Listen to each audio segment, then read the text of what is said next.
Alright guys, okay, for now we will discuss about exercise 53, right? Latihan 453 di TOEFL-nya Baron yang bagian structure-nya guys.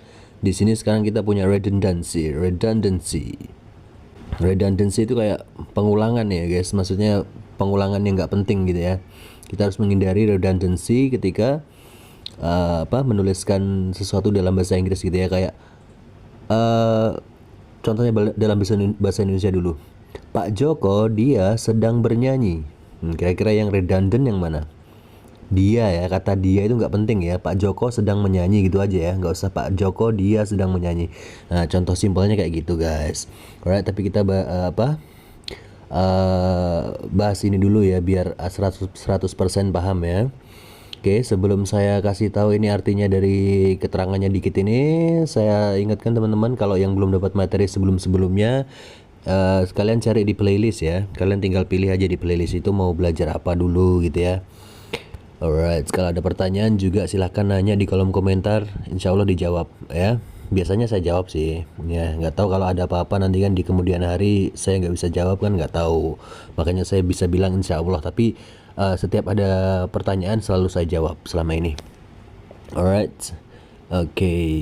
Kita bahas dulu ini keterangannya dikit ini. In some sentences in the structure section of the paper-based TOEFL, pada beberapa kalimat di bagian structure TOEFL berbasis kertas, you will be asked to identify error in redundancy. Anda akan diminta untuk mengidentifikasi kesalahan dalam redundansi. Tadi ya, redundansi pengulangan ya.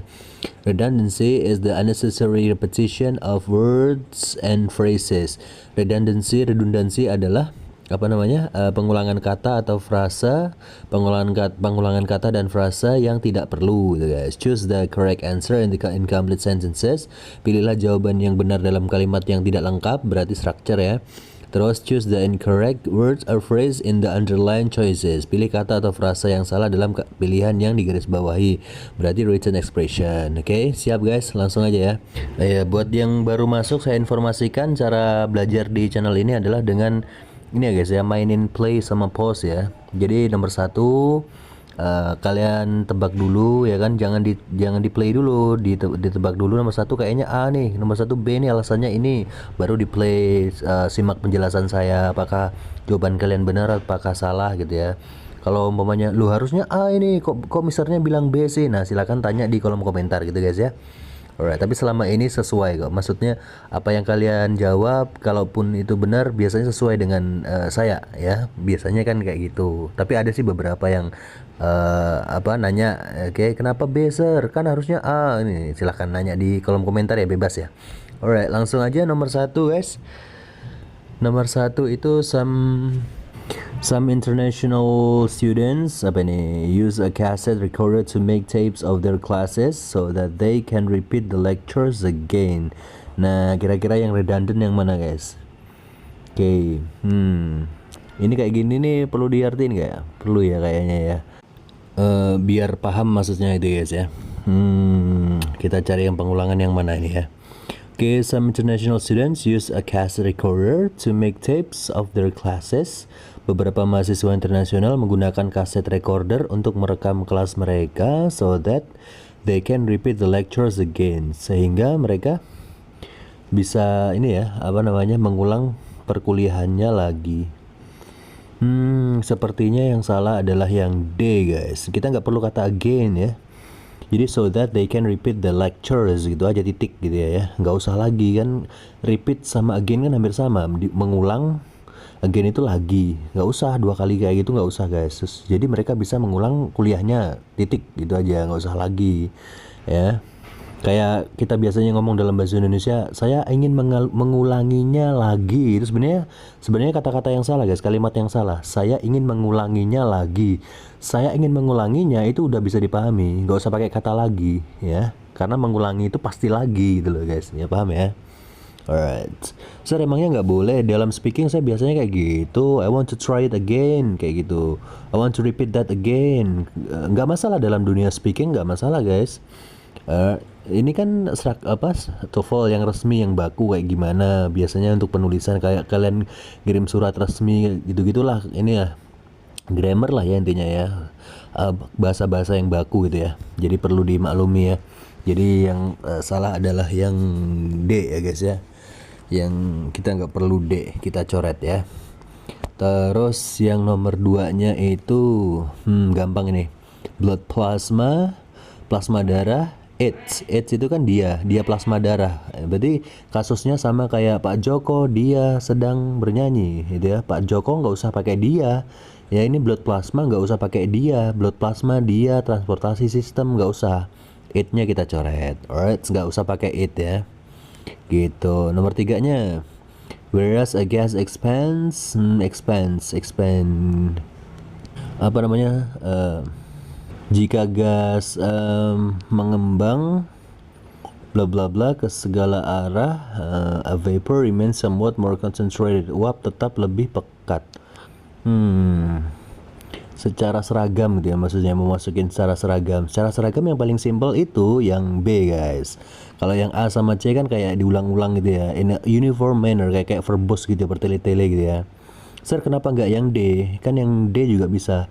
Gini guys, expands itu kata kerja ya, expands mengembang ya. Kata kerja itu hanya bisa dijelaskan oleh adverb. Adverb itu menjelaskan ketiga hal ya. Kalau di kelas grammar saya dulu 4 sih, tapi sama aja. Adverb atau kata keterangan itu menjelaskan ketiga hal, yaitu adjective ke kata sifat, verb kata kerja, sama adverb. Jadi adverb menjelaskan ke adverb juga bisa. Oke, yang satunya kalau 4 umpamanya ya sentence. Sentence kan ada verbnya, sama aja ya. Expense itu kan kata kerja ya, berarti kata kerja hanya bisa diterangkan oleh kata keterangan. Kata keterangan di situ cuman yang B aja, uniformly ya. Uniformly. Kalau yang D itu kata sifat guys, nggak bisa dia kata sifat. Yang D itu menjelaskan ke kata benda ya. Alright, gitu guys. Kalau yang nomor 4 gimana sir? Nomor 4 ya. Alright. Nah, okay, appointed by the General Assembly for 5 years.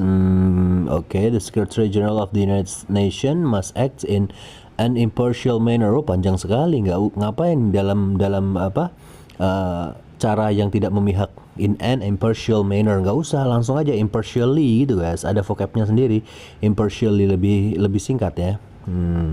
Toward all members. Okay. Secara tidak memihak ya, impartially gitu guys.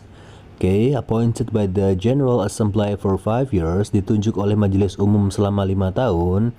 The Secretary General of the United Nations must act in an The Secretary General of the United Nations must act impartially toward all members. Ya, jadi Sekretaris Jenderal Perserikatan Bangsa-Bangsa harus bertindak secara tidak memihak terhadap semua anggota gitu guys. Alright. Impartially ya, lebih simple. Terus yang nomor 5 itu, alright, nomor 5, humans who lived thousands of years ago, long before alphabet were devised, they use pictures. Nah, gini, subjeknya mana? Humans kan? Humans itu kan who sampai ago itu cuma menjelaskan ke humans kan? Humans who lived thousands of years ago. Jadi manusia yang mana sih? Manusia yang tinggal ribuan tahun yang lalu ya, long before alphabet were devised. Itu cuma tambah-tambahan aja, namanya apositif ya guys ya. Keterangan tambahan aja, keterangan tambahan untuk si human itu, keterangan tambahan atas dalam suatu keadaan gitu ya. Maksudnya long before alphabets were devised itu jauh sebelum alfabet ditemukan ya. Harusnya langsung kata kerjanya ya. Kata kerjanya mana? Ya langsung used ya. Use pictures to record events and to communicate ideas. Menggunakan gambar untuk merekam kejadian dan mengkomunikasikan gagasan. Gitu guys. Nggak usah pakai they. Kan udah ada humans. Kenapa they lagi ya? Double nggak usah gitu guys. Alright, sekalian cerna dulu. Sekalian pause dulu boleh. Oke, nomor 6-nya sekarang. Sama kayak nomor 1 nih ya. If one does not pick up the dry cleaning within 30 days, the management is not obligated to return it back. Nah, jika seseorang tidak mengambil dry cleaning, maksudnya laundry ya, dalam waktu 30 hari, manajemen tidak berkewajiban mengembalikannya. Nah, Itu guys, backnya itu nggak penting guys. Return kan sudah sama dengan mengembalikan kan. Mengembalikan, nggak usah pakai back, nggak usah pakai kembali. Obligated to return it. The management is not obligated to return it. Manajemennya tidak wajib mengembalikannya. Nggak usah pakai back kebanyakan ya. Itu namanya redundant. Alright, dalam penulisan ataupun di TOEFL itu nggak boleh ya. Kalau di speaking bebas-bebas aja. Terus yang nomor 7-nya, alright, that which has caused disasters and misfortunes among. Sebentar, verbnya ada cause ya, kata sambungnya ada that. Berarti kurang satu kata kerja lagi. Sebentar, ini pola non phrase ya, non clause ya. Kalau non clause, that yang di depan itu artinya ini guys, bahwa which is itu ini apa namanya, penyihir ya, bahwa penyihir menyebabkan bencana dan kesialan adalah ya sesuatu yang dipercayai among the colonists in Salem, Massachusetts, di antara para penjajah di Salem, Massachusetts, Amerika ya. Berarti ya langsung was guys, langsung was antara B sama C aja ya. Alright, antara B sama C aja. Lu kenapa sering nggak yang it, nggak yang A atau yang D? Karena it sama they kita nggak pakai guys. Subjeknya kan udah ada. That sama misfortunes itu subjek guys. Kita butuh verbnya ya yang B sama C itu ada wasnya. Mana yang paling simple guys? Was widely believed, dipercayai secara luas. Yang C sama aja, was believed in a wide way, dipercayai secara meluas, sama aja. Cuman yang paling simple adalah yang B. Berarti jawabannya adalah yang B untuk menghindari redundant gitu guys ya. Alright, gitu guys. Oke, nomor 8-nya sekarang. The southern part of the United States has ideal condition for raising cotton because the climate is sufficiently warm enough. Hah? Sebentar, sufficiently itu artinya juga enough guys. Sufficiently itu artinya cukup. Kenapa ada enough lagi gitu ya? Gak usah pakai enough lagi guys ya. The southern part of the United States has ideal condition for raising cotton. Bagian selatan Amerika Serikat memiliki kondisi yang ideal untuk menanam kapas because the climate is sufficiently warm, gitu aja. Karena iklimnya cukup hangat. Gak usah pakai enough. To allow a 6-month growing period, untuk memungkinkan masa pertumbuhan selama 6 bulan. Nggak usah pakai enough. Sufficiently itu juga artinya cukup guys. Jadi sufficiently warm gitu ya, cukup hangat gitu, nggak usah pakai enough. Yang 9-nya, Oke, 9, people who are competitive in nature are more likely to suffer from the effects of stress on their health. Orang yang kompetitif pada aslinya, nggak usah in nature, ngapain pada aslinya ya. People who are competitive gitu aja. Orang yang kompetitif itu lebih cenderung menderita efek dari stres di kesehatannya gitu, nggak usah pakai in nature ya. Tapi kalau di percakapan kita sering pakai ya, orang yang aslinya baik kayak gitu ya kan, aslinya baik ya, langsung aja orang yang baik gitu aja, nggak usah aslinya baik. Di percakapan memang wajar sini ya. Alright, jadi kalau kita hapus in nature-nya jadi people who are competitive are likely to suffer from effects of stress on their health ya. Orang yang memiliki sifat kompetitif ya, nggak usah pakai in nature, langsung aja lebih mungkin menderita akibat stres pada kesehatan mereka gitu guys. Sudah simple gitu ya. Terus yang nomor 10-nya, 10 itu mana? Alright. Okay, international law is made up of the rules and custom that they deal with. They-nya ini mereka itu lari kemana? Sebentar, ini harus diartiin guys. Mereka siapa ini? International law international law is made up of the rules and customs that they. Hukum internasional terdiri dari peraturan dan adat istiadat, custom itu ya. Adat istiadat itu customs yang mereka mengatur Ya nggak usah, masa yang mereka mengatur, yang mereka kemana arahnya ya kan? Oh, hukum anu ya, peraturan dan adat istiadat ya, double itu. Oh, nggak usah guys. They-nya kita coret aja, nggak usah. Ya, jadi kalau they-nya kita coret, international law made up of the rules and customs that deal with the relationship between different nation and citizen of different nations. Gitu ya, hukum internasional terdiri dari peraturan dan adat istiadat yang mengatur hubungan antara negara-negara yang berbeda dan warga negara yang berbeda gitu guys. Simple, T-nya nggak usah, dia nggak mengacu kemana-mana. Mengacu sih ke apa peraturan sama ini ya, adat istiadat ya, customs ya, tapi double, jadi double berarti double subject ya, redundant. Alright, 11-nya found in and near the Mojave Desert, ditemukan di dan dekat gurun Mojave. Apanya yang ditemukan nih guys? Ya langsung pohonnya ya, pohon Joshua ya, berarti antara C sama D.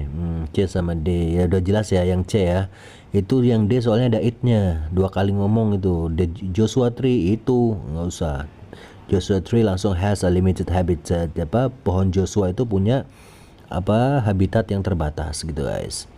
Right, oke, nomor 12-nya sekarang 12. Traditionally the South has been mostly Democrats blah blah while the North has been divided between Democrats and Republicans. Itu ABC-nya politically semua ya, secara politik semua ya. Secara politik bisa B bisa D, cuman dia yang paling tepat adalah politically ya, secara politik ya, simple ya, daripada yang D. Jadi traditionally the South has been mostly Democrat politically. Secara tradisional wilayah selatan sebagian besar terdiri dari partai Demokrat secara politik ya, while the North has been divided between Democrats and Republicans. Sedangkan wilayah utara terbagi antara partai Demokrat dan partai Republicans, partai Republik ya. Ini partai di Amerika guys. Amerika kan partainya cuma 2 kalau nggak salah, Republik sama Demokrat. Republik itu kayak Donald Trump, Joe Biden. Bukan Joe Biden Demokrat deng. Ya, Joe Biden, Obama itu Demokrat. George Bush Republikan. Nggak tahu itu bedanya apa guys. Coba yang ngerti silahkan tulis di kolom komentar ya. Terus yang 13, it was Isadora Duncan who was responsible for many of the new innovations. Nah ini lagi new innovations guys. New innovations itu nggak ada inovasi baru. Selama ini kita pas ngomong saya menemukan inovasi baru, itu kalimat yang salah guys, karena inovasi itu pasti baru. Arti dari inovasi adalah pembaruan ya. Inovasi itu pembaruan, jadi nggak usah pakai kata baru ya. Inovasi itu pembaruan guys. Jadi inovasi gitu ya, saya menemukan inovasi gitu, nggak gitu sudah cukup, nggak usah pakai baru ya. Jadi yang dicoret mana? New-nya ya, new itu jadi kita coret. Inovasi aja. Alright, cukup ya. Inovasi aja cukup. Alright. Terus yang 14, ini nggak semuanya saya ini guys ya, nggak semuanya saya artiin ya guys ya. Alright, karena kalau buat yang baru belajar TOEFL, saya kasih informasi bahwa ketika kalian ngerjain TOEFL nanti tes itu ada waktunya guys ya, kalau nggak salah sekitar 25 menit kalau nggak salah, untuk 40 soal kalau nggak salah loh ya. Nah itu terbatas banget waktunya. Kalau kalian semua soal kalian artikan itu bakalan ngabisin waktu. Makanya kita lebih ke ngerti strukturnya gitu guys ya. Terus kenapa saya artiin kayak gini ya, kalau udah mentok itu perlu diartiin guys memang kalau TOEFL itu. Dan tadi sir nggak mentok juga ini masih diartiin. Nah itu biar ini aja guys, untuk menambah pemahaman kalian terhadap soalnya aja. Tapi kalau pas kerjain soal, pas tes jangan ditiru ya gitu guys. 14-nya guys, 14-nya yang mana nih? Alright. Okay, Little House on the Prairie, a successful television program, was adapted from a series of books by a young pioneer woman whose life was similar to that of the character called by name Laura. Nggak usah karakter yang dipanggil Laura gitu aja, character called Laura gitu, nggak usah by name ya. Kita coret by name-nya, alright. Jadi Little House on Prairie ya, a successful television program, sebuah program televisi yang sukses, was adapted from a series of books by young pioneer woman whose life was similar to that of the character called Laura. Itu aja, sebuah program televisi yang sukses diadaptasi dari serangkaian buku karya seorang wanita pionir muda yang kehidupannya mirip dengan karakter yang dipanggil Laura. Gitu aja, nggak usah by name. Alright. 15-nya nah ini lagi pengulangan nih. In recent years great advances forward have. Nah gini guys, advance itu kemajuan, forward itu maju. Jadi nggak usah forwardnya, nggak usah ya, great advances gitu aja. In recent years great advances. In recent years sebenarnya di situ ada koma, tapi kok nggak ditulis nggak apa-apa, kadang-kadang memang begitu. Tapi kita harus pakai nalar subjeknya yang mana. Subjeknya kan great advances ya, kemajuan besar itu ya. Di beberapa tahun terakhir kemajuan besar have been made in the field of genetic research, sudah dibuat di area riset genetik gitu ya. 16-nya right. Today the United States is one of the few countries in the Western Hemisphere that. Ngapain itu? It-nya kita coret. Yang mempunyai laws, hukum providing for the death penalty. Yang mengatur hukuman mati. Penalty itu hukuman, guys. Jadi kalau it-nya kita coret, artinya gini. Saat ini Amerika Serikat adalah salah satu dari sedikit negara di belahan barat yang memiliki undang-undang ya kan, yang memiliki, bukan yang itu memiliki ya, yang memiliki undang-undang yang mengatur hukuman mati gitu guys. 17 sekarang. Kalau nggak ngerti silahkan post dulu terus ketik di kolom komentar ya guys ya, pertanyaannya apa silahkan. Alright. Ini kayaknya sekali lihat langsung tahu ya jawabannya yang mana. According to recent geological research, the climate of the states along the Canadian border is changing with rapidity. Gak usah with rapidity, rapidly gitu aja guys, rapidly, secara cepat gitu ya. Itu pemborosan kata itu, rapidly sama aja artinya, rapidly dengan cepat ya. According to recent geological research ya, menurut penelitian geologi baru-baru ini, the climate of the states along the Canadian border is changing rapidly. Iklim negara bagian di sepanjang perbatasan Kanada berubah secara cepat gitu guys, dengan cepat, rapidly boleh. 18-nya digital clocks itu subjeknya, however precise, meskipun ini ya, however bagaimanapun precise-nya, precise itu nih tepatnya, betapapun tepatnya ya. Verb-nya belum ada. Ini gampang nih, langsung harus ketemu sama verb, soalnya digital clocks-nya belum punya kata kerja. A enggak, B ya bisa, cannot be boleh, not enggak ada kata kerjanya. D not be perfectly accurate. Accurate sebenarnya kata kerja sih, accurate itu, tapi polanya enggak kayak gitu. Oke. Yang B ya, udah jelas yang B, cannot be perfectly accurate, tidak bisa sangat akurat gitu ya. Ya, artinya apa Sir? Ya jam digital betapapun tepatnya tidak bisa tepat dengan sangat sempurna gitu ya guys ya. Because the earth's rotation changes slightly over the year, karena rotasi bumi sedikit berubah sepanjang tahun guys. Berarti kalau kita punya jam digital itu setiap kayak setiap tahun setiap bulan kayak ngeset lagi ya, harus ngeset lagi karena buminya berubah gitu ya. Alright, kecuali jam ini Apple Watch kayak gitu beda, itu kan pakai internet, jadi langsung dikasih tahu internet, dicocokin dari internetnya. 19 natural gas often occurs. Kalau kita lihat A B C D nya kayaknya yang paling simpel adalah yang C. Ya udah kita pilih yang C itu guys ya. Jadi natural gas, gas alam ya, gas alam often occurs, seringkali muncul gitu ya pada minyak bumi di pori-pori kecil batuan seperti batu pasir dan batu kapur. Ya langsung aja occurs with gitu ya, nggak usah A, B sama D itu both, kebanyakan kedua-duanya bersama-sama nggak usah ya, langsung aja with ya. 20-nya World Hunger it is. Nah, gampang ini. Kelaparan dunia itu 8-nya itu double subject ya. 8-nya kita coret, ya nggak usah diartiin. Alright. Oke. Gimana guys? Coba dipahami lagi. Kalau ada pertanyaan silahkan nanya. Jangan malu-malu di kolom komentar ya. Pokoknya nanya aja, ntar dibalas. Ntar saya balas jawabannya sejelas mungkin ya. And then nanti abis ini kita lanjutin ke 54 ya guys ya. Exercise 54 itu ada word choice. Oke, guys, don't forget to share this channel to all of your friends that learn English ya guys ya. Bagikan channel ini ke teman-temannya juga yang lagi belajar bahasa Inggris.